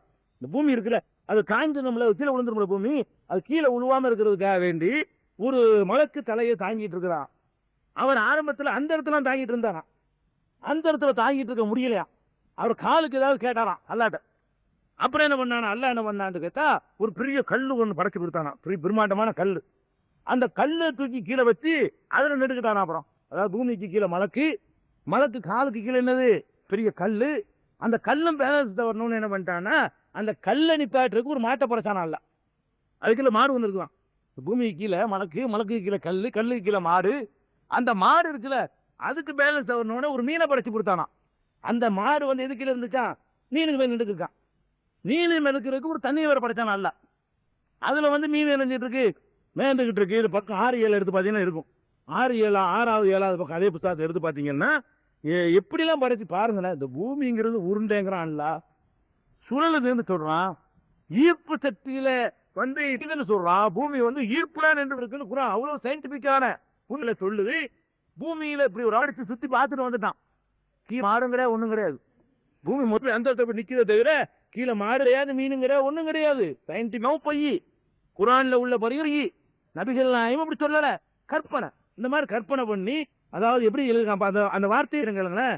பூமிகள் அடங்கலும் மலக்கினுடைய முதுகின் பேரில் இருக்கின்றன. மலக்கு கல்லின் மேல் இருக்கிறார், கல்லு மாட்டின் மேல் இருக்கிறது, மாடு மீன் மேல் இருக்கிறது, மீன் தண்ணீர் மேல் இருக்கிறது, தண்ணீர் ஆகாசத்தின் மேல் இருக்கிறது, ஆகாயம் இருளில் மேல் இருக்கிறது. இருளின் கீழிருக்கும் வத்துவை அறிகிறதை தொட்டும் கல்குகளுடைய இல்மு குன்றி போய்விட்டு. அதுல தெரியல நமக்கு, இது வரைக்கும் அதெல்லாம் கண்டுபிடிச்சு. அது கல்குடைய இல்மு கல்வி குன்றான். அதுக்கு கீழே உள்ளதை அறிவதை விட்டு மனிதர்களால் முடியவில்லை. இது வரைக்கும் தான் எங்களுக்கு தெரிய மாட்டேங்கிறாங்க. அதாவது இருளை தாத்துறாங்க கடல் வரைக்கும், அதுக்கு கீழே இருக்கு, அந்த இருள் வரைக்கும் போயிட்டாராம். அதுக்கு கீழே இருக்குதா என்னமோ. அது கல்குனா மனிதர்கள் இல்மு குன்றி போய் விட்டது, அதை நமக்கு முடியல அப்படின்னு சொல்லி பெரிய கண்டுபிடிச்ச மாதிரி ஆராய்ச்சி கண்டுபிடிச்சிட்டோம். அதுக்கு கீழே உள்ளதான் அவங்களுக்கு தெரியலாம். என்ன பண்றது தான் நதுவார் வர்றா. இதான் கத்துல் அம்பியா, இதுக்கு பேரு பேச்சு பார்க்கணும். இப்படியான ஒரு இது ஆச்சு. அடுத்து என்னன்னு கேட்டா இந்த இஸ்ராயல் மலக்குள் மௌத்துன்னு ஒரு இருக்கு, மண்ணெடுக்கிற சொல்லிட்டாரு. மண்ணெடுக்கிற நான் 10வது இந்த ஆள் என்ன பண்றாரு, கசுசுலக்காரரு மண்ணெடுக்கிற அந்த இஸ்ராயலுங்கிறவருக்கு அவருக்கு தோற்றத்தை அப்படி கற்பனை பண்றாரு. இஸ்ராயல் எப்படி இருப்பாரு தெரியுமா உங்களுக்கு? ஆளே இல்ல, கற்பனை இல்ல. இது இல்லாத ஆளுக்கு என்ன பண்றாரு கேட்டா அதுக்கு தோற்றம் சொல்றாரு. மலக்குள் மௌத்து வச்சு பாருங்க, அவருடைய கால் இருக்குல்ல, கால் வந்து இங்க பூமியில இருக்குமா, கலை வந்து லவ் மப்புல இருக்குமா. எவ்வளவு பெருசு நினைச்சீங்கன்னா அப்புறம் லவ் மப்புல படிச்சு உத்தரவு வாங்க முடியும். ஒவ்வொரு ஆளுடைய முடியணும்லங்க, விதியை படித்தார் அந்த பேப்பர்ல. லவ் மப்புல வந்து இப்ராஹிம் எடுத்துட்டு வந்துடுவா உடனே. அப்படியாக கால் பூமியில இருக்குமா, கலை வந்து இல் மப்புல இருக்குமா, பார்த்துட்டு இருப்பாராம். அவருக்கு வந்து 63 கண் இருக்குமா. கண்கள் எத்தனை? இஸ்ராயலுக்கு வந்து 63 கண்கள் இருக்குமா. கண் இருக்குன்னு சொன்னா பரவாயில்ல, கிருக்கங்கிறது நல்லா காட்டுறாங்க. ஒவ்வொரு கண்ணுக்குள்ள 3 கண் இருக்கு. 63 கண்கள் ஒரு லூஸ் தலைஞ்சிடலாம். இது நினைச்சுக்கிறான். 63 கண்கள் உண்டாயிருக்கின்றன. ஒவ்வொரு கண்களுக்குள்ளேயும் 3 கண்கள் இருக்கின்றன. கண்ணுக்குள்ள கண்ணு 63 பிரிக்கிற வேண்டியது. அப்ப இதெல்லாம் கிரிகள் ஒண்ணுதான் இல்லாம அதான் ஆயிடுச்சா. அதுக்கப்புறம் வந்து 360 நாவு இருக்கலாம். எதுக்கு? அவருக்கு இஸ்ராயிங்கிற மலக்குக்கு இல்லாத மலக்குக்கு 360 நாக்குகள் இருக்கின்றன. நீங்க நாக்குல உங்க நாக்கு நினைச்சு கொடுக்காது. ஒரு நாக்குள்ள 3 நாக்கு இருக்குது. எதுக்காது? ஒவ்வொரு நாவுக்குள்ளேயும் 3 நாவுகள் இருக்கின்றன. இது இஸ்ராயலுடைய தோற்றம். அதுக்கு அடுத்து என்னன்னு கேட்டா 360 கைகள் இருக்கின்றன. எழுதியிருக்காங்க புத்தகத்துல. 360 கைகள் இருக்கின்றன. ஒவ்வொரு கைகளுக்குள்ளேயும் 3 கைகள். கைகளுக்குள்ள 3 கைய 360 கையிலே அந்த கையில 3 கிளை எப்படி தெரியும்? 3 in 1. அது மாதிரி ஒவ்வொரு கால் இருக்குமா, 360 கால்கள். ஒவ்வொரு காலுக்குள்ளேயும் 3 கால் இருக்குமா. அவருக்கு 360 கால் இருக்குமா. ஒவ்வொரு காலுக்குள்ள எத்தனை கால் இருக்கு? 3 கால் இருக்கு என்று வந்து இந்த கசசுல் அம்பியாங்கிற புத்தகத்துல இஸ்ராயல் இல்ல, அப்படி ஒரு ஆளே கிடையாது. இல்லாத ஆளுக்கு வந்து இப்படியான ஒரு வர்ணனையை எடுத்து வச்சிருக்காங்க. இதை பார்க்கிறோம்.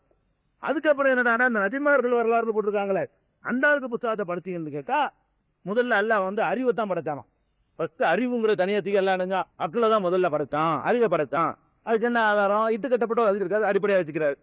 அதுக்கடுத்து என்னன்னு கேட்டா இந்த பூமி இருக்குல்ல, நீங்க வந்து முதல்ல மனுஷன் வாழ்றான்னு நினைச்சுக்கிறாங்க. இது மாதிரி 7 மனிதர்கள் வாழ்ந்துட்டு போயிட்டாங்களாம். இது நீங்க 7வது மனிதர்களாம். இதுக்கு முன்னாடி இந்த பூமியில இது அல்லாஹ் வந்து ஒரு ஆதமத்தை அடக்க நமக்கு சொல்லி காட்டுறான். அதுக்கு முந்தி ஒரு வெவ்வேறு ஆளுக்கு தர்னூஸ் ஒரு வாழ்ந்துச்சான். ஃபர்ஸ்ட் அந்த தர்னூஸ் முடிஞ்ச உடனே ஹலியலிப்னு ஒருத்தர் வாழ்ந்தாங்களாம். அது ஒரு ஜாதியாம். அந்த இனம் அழிஞ்சு போனோன்னா மலிக்காத, அது அவங்களுடைய ஆதம் அவர் மலிக்கா, அவர் தலைமையில் அது ஒரு இனம் இருந்துச்சான். 4வது ஹமூஸ், அவர் தலைமையில் ஒரு ஜாதி இருந்துச்சான். இப்படியாக ஒரு 7 தலைமுறைகள் போயிடுச்சு அப்படின்னு ஒரு பக்கத்தில் சொல்லிட்டு இன்னொரு பெரியாருக்கு வர்றாரு. 12 பைக்கு இருந்துச்சு, 7 கிடையாது. ஆதம் முன்னாடி எத்தனை பேரு? 12 மனுஷன் போயிட்டானா. ஆதமும் ஒரு கடைசி மனுஷன்.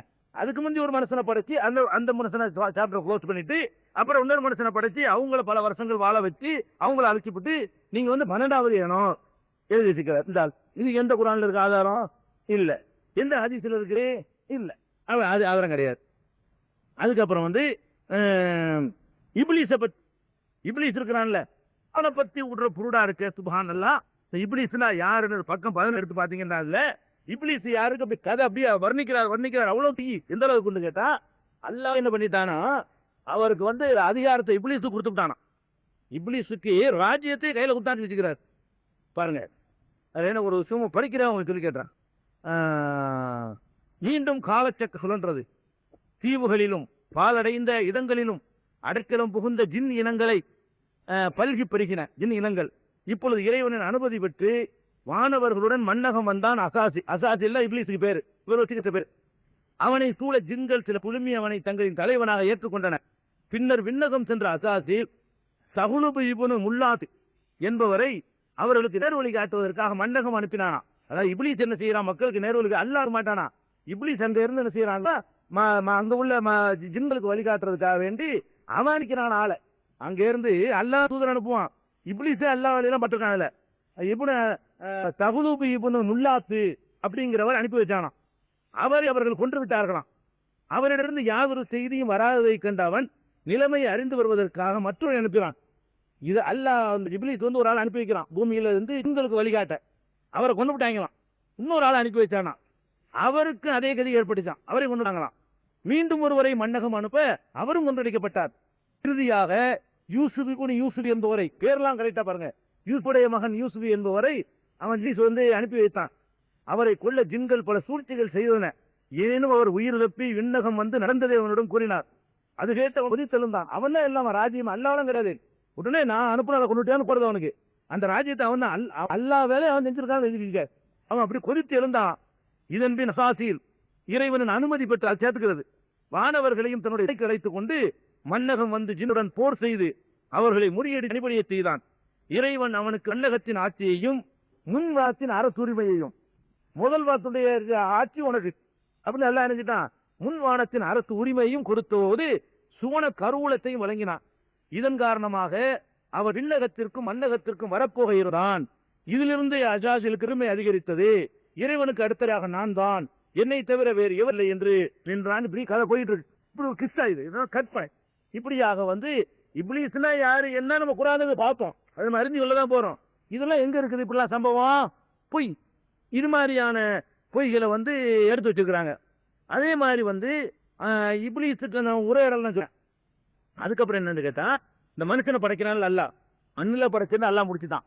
இவர் பண்றாருன்னா மண்ணில் படைச்சா எப்படி தெரியும்? இருக்கு தலை இருக்குல்ல, தலை மனுஷனை படைக்கும் போது இந்த தலையை படைக்கிறதுக்கு காபாவில இருந்து மண் எடுத்துட்டு வச்சோன்னா அல்ல. காபா மண்ணில் அவங்க தலை படைக்கப்பட்டிருக்கு. மண்ணு படைச்ச மண் எதுன்னு படைக்கப்பட்டுச்சான்? காபா இருக்கிற இடம் இருக்குல்ல, அந்த இடத்துல இருந்து மண் எடுத்துட்டு வச்சிடலானா. பைத்துல் முகத்தத்துல கொஞ்சம் மண் எடுத்துட்டு வரலி, மார்பு முதுகு தலையை அங்க படிச்சு விட்டு மார்பை முதுகு அங்க படிச்சு விட்டானா. அதுக்கப்புறம் கீழே நாட்டில் இருந்து மண் எடுத்து வர செய்து வலது கையப்பட்டானா. கிழக்கத்திய நாடுகள் மண் எடுத்துட்டு வர சொல்லி அதுல ஆதமுடைய வலது கையை படிச்சு விட்டான். அப்புறம் மேலை நாட்டில் மண் எடுத்துட்டு வர சொல்லி இடது கையை படைக்கிற ஆதமுக்கு. யமன் நாட்டிலிருந்து மண் எடுத்துட்டு வர சொல்லி ரெண்டு தொடையையும் படைக்கிறான்.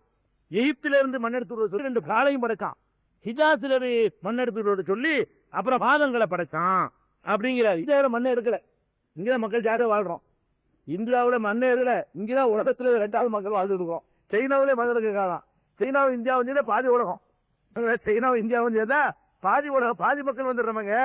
மொத்தம் 600 கோடி பேர் 300 கோடி விளையாடுறோம். அப்ப இந்தியாவும் சைனாவும் பாதி உலகமாச்சு. இங்க 2லையும் மண்ணே இருக்க.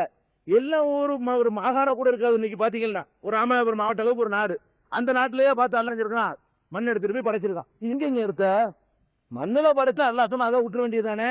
இப்படி அல்லாஹ்வின் மீது ஏராளமான முறையில இட்டு கட்டி பொய்களை புழுகி எழுதி வைத்திருக்கிறாங்க. இதை நம்ம விளங்கிக்கிறேன். நம்ம படைத்த விஷயத்துக்கு வந்துடுவோம். ஆதம் அலைஹிஸ்ஸலாத்தை பத்தி புழுகுனா பேர் பார்த்துக்கிறோம். இப்போ நம்ம நேரடியாக வரலாறு நுழையிறதுக்கு முன்னாடி ஆதம்ல இருந்து ஆரம்பிக்காம இந்த படைப்புகளை பற்றி புகி இருக்கிற காரணத்தினால் அங்க இருந்து வருவோம். முதல்ல அல்லாஹ் ரப்புல் ஆலமீன் என்ன சொல்றான்னு கேட்டா, அதாவது முதலுக்கு எடுத்துக்கொண்டோம்னா சஹீஹுல் புகாரி 2953வது ஹதீஸ். நிறைய வருகிற புகாரியிலேயே முஸ்லீம்லையும் வருகிறது. ஒரு ஹதீஸ் உங்களுக்கு ஸ்டார்ட்டா நான் சொல்றேன். ஒரு ஹதீஸ் நம்பர் போதும், 2153 2953. அதுல ரசூல் நபிகள் நாயகம் ஸல்லல்லாஹு அலைஹி வஸல்லம் சொல்றாங்க, கானல்லாஹு வலம் யகுன் ஷைஉன் கைருஹு. ஃபர்ஸ்ட் அல்லாஹ் மட்டும்தான் இருந்தான், எதுவுமே அவன் தவிர இல்லை. இது ஒரு இதுக்கு ஆதாரம் கிடைக்கும். எல்லாம் படைக்கப்பட்டது நீங்க எப்படி சொல்லிட்டீங்களோ, இது இல்ல மீகாயில் இல்ல அர்த்து இல்ல குர்சி இல்ல இருக்க முடியாது. ஃபர்ஸ்ட் யார் தான் இருந்தான்? அல்லாஹ் மட்டும்தான் இருந்தான், எதுவுமே இல்லை, அவன் மாத்திரம் இருந்தான். இது புகாரில் வருது. அதுக்கப்புறம் கான அர்த்துகு அலல்மா. அதுக்கப்புறம் என்ன சொன்னா, அல்லாஹ் அவன் மட்டும் இருந்தான்ல. அதுக்கப்புறம் அவனுடைய ஆசம் தண்ணீரின் மீது இருந்தது. இது அந்த குரல். இதுல நமக்கு என்ன விளங்குது? அல்லாஹ் முதல்ல படைச்சு தண்ணீர், தண்ணி மேலதான் அரைச்சு வைக்கிறான். அல்லாஹ் மட்டும் இருக்கிறான். அல்லாஹ் மட்டும் இருந்த பிறகு அல்லாஹ் என்ன செய்யறான்? நீரை படைக்கிறான். நீரை படைத்து நீர் மீது தனது சிம்மாசனத்தை நிறுவுகிறான். அவன் இருப்பதற்காக வேண்டி அரசெல்லாம் அவன் இருப்பதற்கான ஒரு ஆசனம், அந்த அரிசை என்ன செய்யறான்? அல்லாஹ் நிறுவுகிறான். இது 2வது. அல்லாஹ் விளைவிக்கிறது ஃபர்ஸ்ட் அல்லாஹ் மட்டும்தான். இதுக்கு தரத்தீவு கிடைக்கிறது, அது சேர்ந்து. அப்புறம் தண்ணீர், அதுக்கப்புறம் அரிசி, அதுக்கப்புறம் செய்யும். அதுக்கப்புறம் அந்த விதிப்பலகையில எழுத வேண்டியதை நாம் எழுதினான். விதிப்பலகையும் அதை எழுதுவதற்குரியதும். இந்த 3ஐயும் படைச்ச பிறகு உலகத்துல என்னவெல்லாம் நடக்கவிருக்கிறதோ அவ்வளவையும் எழுதுறான், ரெக்கார்டு பண்றான். அவன் சொன்ன அந்த ப்ரோக்ராம நடந்துட்டு இருக்கு. அவன் ஒரு ப்ரோக்ராம் செட்டிங் பண்றான். அல்ல, அந்த ப்ரோக்ராம் செட்டிங் பண்ண பிரகாரம் தான் நீங்க உலகத்தில் கொண்டிருக்கிறோம். அதெல்லாம் ப்ரோக்ராம்ல இருக்குது. அல்லாஹ் ரப்புல் ஆலமீன் அவன் என்ன தீர்மானித்தானோ அது எல்லாத்தையும் ரெக்கார்டு பண்ணுகிறான். அதுக்குரிய அது நம்ம லவ்ஹுன்னு சொல்லுவாங்க, ஒன்று கலமுன்னு சொல்லுவாங்க. லவ்ஹுன்னா பலகை, பொறுத்து காக்கப்பட்ட குரான் ஒரு ஹிட், அது பின்னாடி நான் சொல்லுவேன். அப்போ கலமுன்னா எழுதுகோள், எழுதுனான்னா செய்தான். 3வது எப்படி வருதுன்னா, அல்லாஹ் மட்டும் இருக்கிறான், கண்ணியை படைக்கிறான், அரசை படைக்கிறான், லவ்ஹு கலமும், அது 2 இருக்கு. அதுக்கப்புறம் கலர சமாவாத்தி வளரும். அப்புறம் வானங்களையும் பூமியையும் படைக்கிறான். அதுக்கு பிறகு மனுஷன் படைக்கிறான். இதுவரைக்கும் தற்போதைக்கிறோமே. அப்ப இது சஹீஹுல் புகாரில வரக்கூடிய ஹதீஸ் பிரகாரம் இவங்க என்னப்படி நூரே முகமதியா வரல, முகமதியாங்கிற நூறு வரல, தேவல் வரல, பாம்பு வரல, ஒண்ணுமே வரல. அல்லாஹ் 10 படைச்சு தண்ணீர். குர்ஆன்ல இருந்து அல்லாஹ் என்ன செய்றான், அனவஜல்னா மினல் மாஇ குல்ல ஷைஇன் ஹய்யின், தண்ணீரில் இருந்து தான் உயிருள்ள எல்லாத்தையுமே நாம் படைத்தோம். எல்லாத்துக்கும் 10 தீனியில் இருந்து கேட்டா கண்ணீர் ஆகணும்னு அவங்க ஆயிரும். அப்படி தண்ணீர் அல்லாஹ் படைத்ததாக திருமலை குர்ஆன் நபிகள் நாயகம் ஸல்லல்லாஹு அலைஹி வஸல்லம் ஹதீஸ் சொல்லுகிறது. இந்த கருத்தை குர்ஆனிலையும் அல்லாஹ் சொல்லி காட்டுறான். இந்த கருத்தை வேற மாதிரி சொல்றான்னு கேட்டா, ஒஹுவல்லதி ஹலக ஸமாவாத்தி வல் அர்த ஃபீ சித்தத்தி அய்யாம், அவன்தான் வானங்களையும் பூமியையும் 6 நாட்களில் படைத்தான். அந்த சத்தியனார் வருவோம், 6 நாட்களில் படைத்தான். வகான அர்ஷுஹு அலல் மா, அப்போது அவனுடைய அரசு தண்ணீரின் மீது இருந்தது. ஹதீஸ்ல வருது அப்படியே, வானிலை என்ன வருது, வானம் பூமியை படைச்சான். படைக்கிற நேரத்தில் எங்க இருந்தான்னு கேட்டா அவனுடைய அரசு தண்ணீரின் மீது இருந்தது. அப்ப அரசு தண்ணி வந்து ரெண்டுக்கு முந்தி, வானங்களுக்கு முந்தி பூமிக்கு முந்தி என்ன இருக்குது, அந்த அரசு இருக்கிறது. அந்த அரசு தண்ணீரின் மீது இருக்கிறது. தண்ணி தான் அப்படி அந்த இடத்துல தண்ணியை படைக்கிறான். அந்த இடத்துல நிக்கி பூமி நிற்கும் போது நின்றானே, பூமி நிக்குது, சூரியன் நிக்குது, தண்ணி நிற்கும் போது அல்லாஹ் ரப்பல் ஆலமீன் தண்ணியை பிடிச்சிருக்கா வைக்கிற பெரிய விஷயம் இல்லை. இன்னைக்கே தடுப்பு தான் நின்றுட்டு இருக்கு. நீங்க வசிக்கிற இந்த பூமியிலேயே தண்ணியை உருட்டி வச்ச உருண்டையாகத்தான் இப்போ நின்றுட்டு இருக்கு, வேண்டுகிட்டு தான் இருக்குது. அதெல்லாம் இருக்கு, மேலே ஒண்ணுமே இல்லை, அப்படிதான் நிக்க தண்ணி. இது ஒரு பெரிய விஷயம் இல்லை, கண்ணால பார்த்துருக்கணும். ரப்பல் ஆலமீனுக்கு இது பெரிய விஷயம் கிடையாது. இது வந்து நீங்க இதுவும் குத்துக்குறான்ல இருக்கிறத பார்க்குறோம். அதே மாதிரி வந்து முஸ்லீம்ல முஸ்லீம்ல இருக்கிற ஒரு ஹதீஸ பாருங்க, இன்னல்லாஹ கட்ட மகாதீரல் ஹல்கி கலாயிகி கபில அன் யஹ்லுக ஸமாவாதி வல் அர்த் பி 50 அல்ஃப ஸனா வ கான அர்ஷு அல் மா. இதுக்கு என்ன அர்த்தம்னு கேட்டா, அல்லாஹ் ரப்பல் ஆலமீன் வானங்களையும் பூமியையும் படைப்பதற்கு முன்பாகவே, எவ்வளவு நாளைக்கு முன்பாகவே என்றால் 50,000 ஆண்டுகளுக்கு முன்பாகவே இந்த வானங்களை படைக்கிறதுக்கும் பூமியை படைக்கிறதுக்கும், ஆதம படைக்கிறதுக்கு இல்ல, வானம் பூமி அதுக்கப்புறமே ஆதம் வர்றாரு. இந்த வானம் பூமியை படைக்கிறதுக்கு முன்னாடி 50,000 வருஷத்துக்கு முன்னாடியே அல்லாஹ் வந்து படைப்பினங்களுடைய விதிகளை எல்லாம் தீர்மானிச்சுட்டான். ஆடுன்னு ஒண்ணு படைக்கப்படல, படைக்கப்படுற ஆடு எத்தனை மொத்தம் எத்தனை ஆகும், எத்தனை அறுக்கத்தியமா, எத்தனை ராவும், எத்தனை குட்டி ஓடும், எத்தனை மலடா இருந்து எல்லாத்தையும் எடுத்துட்டாங்க. படைக்கிறதுக்கு முன்னாடியே முதல்ல ஆதமுல இருந்து இன்னைக்கு நீங்க வரைக்கும் உலகம் அழிகிற வரைக்கும் எவ்வளவு வர்றீங்களோ எல்லாருக்காடையும் 10 பண்ணிட்டான். வானத்தையெல்லாம் படைச்சு பூமியெல்லாம் பச்சு விட்டு எல்லாம் ஆதவம் படைக்க திட்டம் போடல. வானம் பூமியை படைக்கும் போது அவன் மட்டும் இருக்கும்போது ப்ரோக்ராம் பண்ணி வச்சுக்கிட்டு வானத்தை படைக்கிறான், அப்புறம் பூமியை படைக்கிறான், அப்புறம் மனுஷனை படைக்கிறான். இந்த மனுஷனை படைக்கிறதுக்கு முன்னாடியே முதல் மனுஷன் யாரு, அவனுக்கு பிள்ளை எத்தனை, அவன் பிள்ளை எத்தனை, அவன் பிள்ளை எத்தனை, எல்லாத்தையும் எவ்வளவு காலம் வாழ்வான், என்ன திம்பான், எப்படி எப்படி அவனுக்கு வசதிகள் கிடைக்கும் எல்லாம் வந்து ப்ரோக்ராம் பண்ணிடுறான் அல்ல. அப்ப அல்ல ரசூலுல்லாஹ் சொல்றாங்க, வானங்களையும் பூமிகளையும் படைப்பதற்கு 50,000 ஆண்டுகளுக்கு முன்பாகவே படைப்பினங்களுடைய விதிகளை ரெக்கார்ட் செய்கிறான். அப்போது அவனுடைய அரிசி தண்ணீரின் மீது இருந்தது. கஹி முஸ்லீம் வரக்கூடிய ஹதீஸை பார்க்கிறோம். அதே மாதிரி வந்து அகமதிலையும் திருமதியிலையும் வரக்கூடிய ஒரு ஹதீஸ் என்ன செய்யணும் கேட்டா, அண்ணல் மா குளித்த கபரல் அரிசி, தண்ணீர் அரிசிக்கு முன்னரே தெளிவான வார்த்தையை கொண்டோம். தண்ணீர் அரிசிக்கு முன்னரே படைக்கப்பட்டது. அல்லாஹ் இருக்கிறான், தண்ணீரை படைக்கிறான், அப்புறம் அர்த்தத்தை படைத்தான். இவ்வளவு நமக்கு கிடைக்கக்கூடிய சந்தர்கள் இவ்வளவு நிப்பாட்டிக்கணும். இது அப்புறம் தர்த்தீப் போகக்கூடாது. அதுக்கப்புறம் வந்து இன்னொரு ஹதீஸ்ல இருக்குன்னு கேட்டா, அன்னல்லாஹ லம் யகுல்கு செய்யன் மிம்மா ஹலக கபிலல் மா, அல்லாஹ்வுடைய படைப்பினங்களில் எந்த படைப்பையும் படைப்பதற்கு தண்ணீருக்கு முன்னாடி ஒரு படைப்பை அல்லாஹ் படைக்கவே இல்லை. அல்லாஹ் வந்து படைப்புன்னு ஒரு படைச்சதா இருந்தா தண்ணிக்கு அப்புறம் தான் பாக்கி எல்லாம், தண்ணீர் தான் 10 என்று அல்லாஹ் வந்து தீர்மானித்து பார்த்துருக்கான். தண்ணி தான் எல்லாரும் ஜீவன். அப்ப இந்த உலகம் பிரபஞ்சம் எப்படி தோற்றம் அடையுதுன்னு சொன்னா, அல்லாஹ் அவன் மாத்திரம் இருந்தான், தண்ணீரை படைத்தான், தண்ணீர் அவன் வீட்டிருப்பதற்கான ஆசனத்தை படைத்தான், அதற்கு பிறகு வானங்களை பூமி எல்லாம் படைத்தான் என்று இந்த வரிசை கிரமம் எப்படி படைத்தானுங்க. 2வது விஷயம் இப்படித்தான் வருது. பாம்பு இருக்கு, கழுதை இருக்கு, குதிரை இருக்கு, அது இருக்கு, அதெல்லாம் ஒண்ணுமே இல்லை, நமக்கு தவளம் கிடையாது. இதெல்லாம் அல்லாஹ் அப்படி படைத்திருக்கிறான். இதை நம்ம பார்க்கிறோம். அதுக்கப்புறம் ஒரே ஒரு ஹதீஸ்ல என்ன வருதுன்னு கேட்டா, அவ்வளமா கலக்கல்லாஹுல் கலம், இதுவும் சரியான ஹதீஸ் தான். முதலில் அல்லாஹ் படைத்தது எழுதுகோலைத்தான் படைத்தான். தும்ம கால உக்து, எழுது என்று சொன்னான். அது கேவநாள் வரை நடக்கக்கூடிய அத்தனையும் எழுதி முடித்தது அப்படின்னு சொல்லிட்டு ஒரு ஹதீஸ் அகமதுலையும் திருமதிலையும் இருக்கு. உபாலா பின் சாமித்துங்கிற சஹாபி அறிவிக்கிறாங்க, ஆதாரபூர்வமான ஹதீஸ் தான். இதை வைத்து என்ன செய்யணும்னு கேட்டா, இது கலமு தான் ஃபர்ஸ்ட்னு எடுத்தது கூட, அதாவது அதுக்கப்புறம் அண்ணா வந்து தனக்குரிய செட்டிங் இருக்குல்ல, அரசு தண்ணீர், அதுக்கு அப்புறம் கிடைக்க ஆரம்பித்தது வந்து பொருள்கள் இந்த அந்நிய பொருளா படைக்க ஆரம்பித்ததுன்னு எடுத்துக்கொள்ளணும். ஏன்னா அந்த தெளிவாக வேறு பிந்தி தான் களம் படைக்கப்பட்டுச்சு. முதல்ல அரிசி, அப்ப முதல் தண்ணி, அப்புறம் அரிசி, அப்புறமே தான் விதிகளை தீர்மானித்தான்னு வர்றதுனால மற்ற பொருள்களை விட முந்தின்னு சொல்லணுமே தவிர தண்ணீர் அறுத்துக்கு முந்தின்னு சொல்லக்கூடாது. இப்படி ஒரு ஒரு ஹதீஸ் வருகிறது. ஃபர்ஸ்ட் வந்து அக்கல் தான் நல்லா அறித்தான் நல்லா படைத்தான் எழுதி வச்சுக்கிறாங்களே, இந்த மாதிரி ஒரு ஹதீஸை தேடி பார்த்தீங்கன்னு சொன்னா இப்னு கசீர்ல இருந்து வலாத் ஆய்வாளர்கள் வரைக்கும் இந்த மாதிரியான ஒரு செய்தி நபிகள் நாயகம் ஸல்லல்லாஹு அலைஹி வஸல்லம் கூறியதாக நிறுவனமாகவில்லை. அவர் சொன்னார் இது சொன்னார் என்றுதான் ஒரு செய்தி பதிவு செய்து வச்சிருக்கிறார்களே தவிர அறிவை அல்லாஹ் முதலில் படைத்ததாக சொல்வதற்கு காண்டி இல்லை. இதான் வந்து அறிவுபூர்வமான ஆதாரபூர்வமான விளக்கம். இது முடிஞ்சிருச்சா? இதுக்கப்புறம் வானபூமியை படைச்சு, அதாவது அந்த வர்த்தியை தெரிஞ்சுட்டீங்க. அல்லாஹ் வந்து ஃபர்ஸ்ட் தண்ணியை படைச்சு, எப்படி படைச்சா? தண்ணியை படைச்சானா அதுதான் ஆயிருங்க. தண்ணியை படைச்சானா எப்படி உட்கார்ந்துக்கிட்டு எத்தனை லட்சம் வருஷம் தான் நீங்க தேவையில்லை.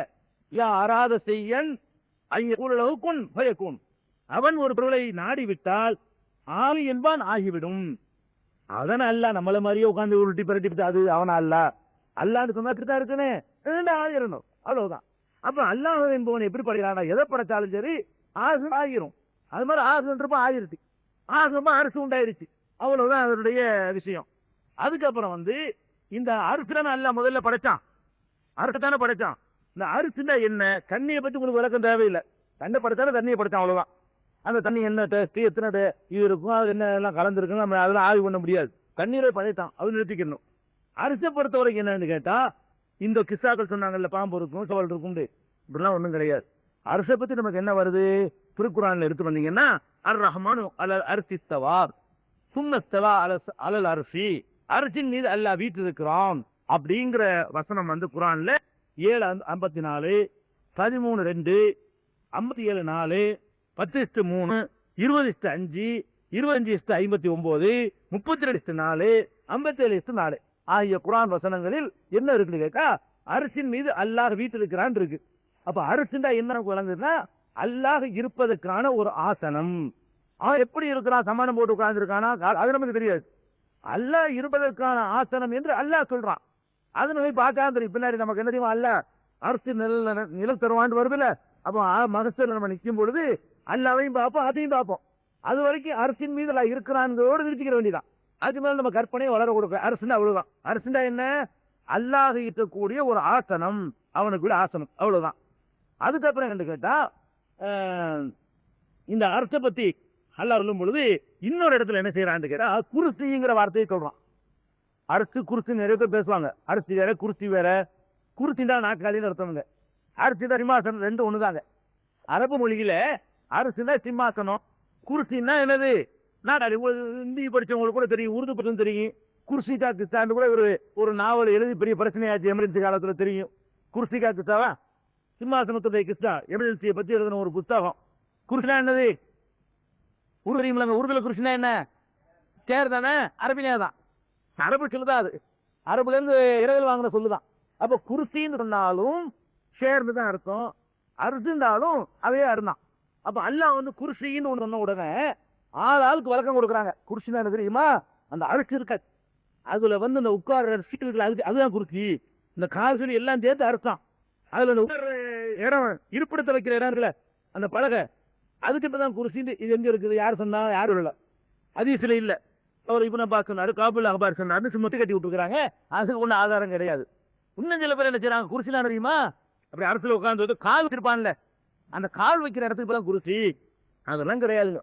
அல்லாவும் விளக்கம் சொல்லல, ரெக்குன்னு வளர்க்குறதுனா அகராதி அர்த்தத்துக்கு போயிட வேண்டியதான். அதாவது விளக்கம் சொன்னா அகராதியில குருசிக்கு அர்த்தம் இருக்குல்ல, அர்த்துக்கு அர்த்தம் இருக்குல்ல, ரெண்டு ஒரே அர்த்தம் தான். அரிசை வந்து அல்லாஹ் என்ன செய்யறான்? குத்திங்கிற வார்த்தையாலும் அவனுடைய ஆசனம்ங்கிறான். அவனுடைய சேரு, அவனுடைய சிம்மாசனம் ரெண்டு ஒண்ணுதானே. அவன் உட்கார்ந்து சேருதான் அவனுடைய சிம்மாசனம், அதுதான். அப்ப அந்த மாதிரி தான் நம்ம எடுத்துக்கணும். உங்களை 1000 குருசிங்கிறாங்க பாருங்களேன், அதுல வந்து குருசிங்கிற சொல்லு வருது. அது எப்படி வருதுன்னு கேட்டா, அல்லாஹு லா இலாஹ இல்லாஹுல் ஹய்யுல் கய்யூம், அல்லாஹ்வை வணக்கத்துக்கு யாரும் இல்லை, அவன் வந்து நிச்சய ஜீவன், அழியாமல் என்றொன்று உயிரோடு இருப்பவன். லா தஅகுது சினத்துன், அவனுக்கு உறக்கம் இல்லை, சிறு தூக்கம் இல்லை. ஒலா நௌமுன், பெரிய தூக்கமும் இல்லை. லஹு மா ஃபிஸ் ஸமாவாத்தி வமா ஃபில் அர்த், வானங்களில் உள்ளவை பூமியில் உள்ளவை அனைத்தும் அவனுக்கே உடமையானவை, அவனுக்கு சொந்தமானவை. இதுதல்லது எஸ்போ இந்தஹு இல்லா பிஇذنஹி, அவனது அனுமதி இல்லாமல் யார் அவனிடத்துல பரிந்திருக்க முடியும்? யஅலமு மா பைன ஐதிஹிம் வமா கல்பஹும், முன்னே உள்ளதையும் பின்னே உள்ளதையும் அவன் அறிவான். வலா யுஹீதூன பிஷைஇன் மின் இல்மிஹி, அவன் அறிந்திருப்பவற்றுக்கு எதையும் இவர்கள் கொள்ள முடியாது.